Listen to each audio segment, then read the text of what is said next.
सोने और चांदी के दाम में 2 दिनों तक लगातार तेजी के बाद फिर से गिरावट आई है और इसका कारण सोने और चांदी के ETF भी गिरते दिखाई देने लगे हैं। शुरुआती कारोबार में तो इसमें 21% तक की गिरावट देखी गई थी। हालांकि थोड़ी देर बाद इसमें कुछ रिकवरी भी आई, लेकिन फिर भी 13% तक की गिरावट इस कारोबार में देखी गई। शुरुआती कारोबार में चांदी की ETF में भारी गिरावट देखी गई, जो कि 21% तक की थी। एक्सिस सिल्वर ETF में सबसे ज़्यादा गिरावट सामने आई और ये पिछले बंद भाव 275 रुपये के मुकाबले गिर करके 216.86 रुपये पर आ गया। हालांकि बाद में इसमें रिकवरी भी आई और 13% की गिरावट पर ही आ गई। BSP silver ETF, SBI silver ETF और कोटक सिल्वर ETF सहित दूसरे ETF में भी इस पूरे सत्र के दौरान 16 से 17% की गिरावट दर्ज की गई है।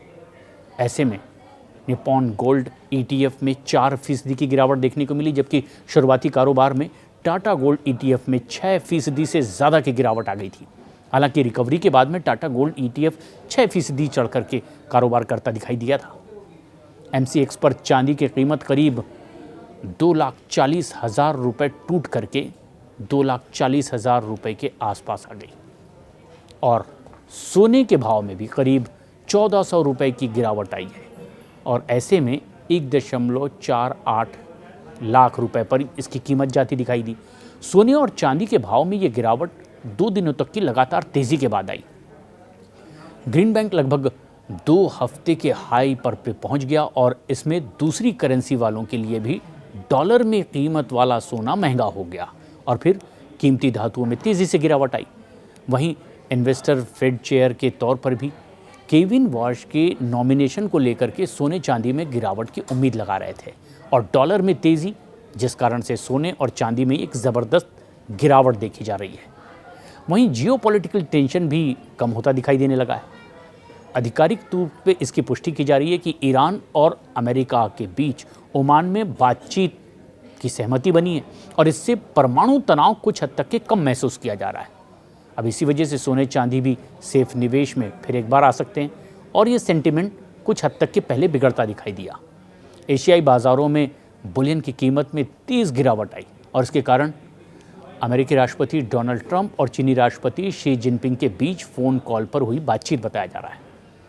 ट्रंप ने ट्रुथ सोशल पर कहा कि ये कॉल बहुत पॉजिटिव थी और शी के साथ उनके रिश्ते बहुत अच्छे हैं। हम दोनों समझौते के लिए तैयार हैं और ऐसे ही ये रिश्ते बनाए रखने की भी ज़रूरत है।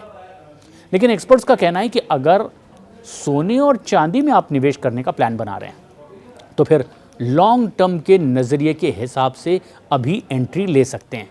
लेकिन अगर आप शॉर्ट टर्म के लिए ख़रीदारी पर बड़ी गिरावट का इंतज़ार कर रहे हैं तो आपका इंतज़ार सही है और कभी भी पूरा कैपिटल गोल्ड या सिल्वर खरीदने में खर्च ना करें।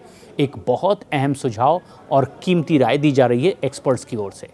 कहा गया कि थोड़ा थोड़ा करके ख़रीदारी करनी शुरू करें, जो आपके पोर्टफोलियो का 10 से 20% हिस्सा हो सकता है।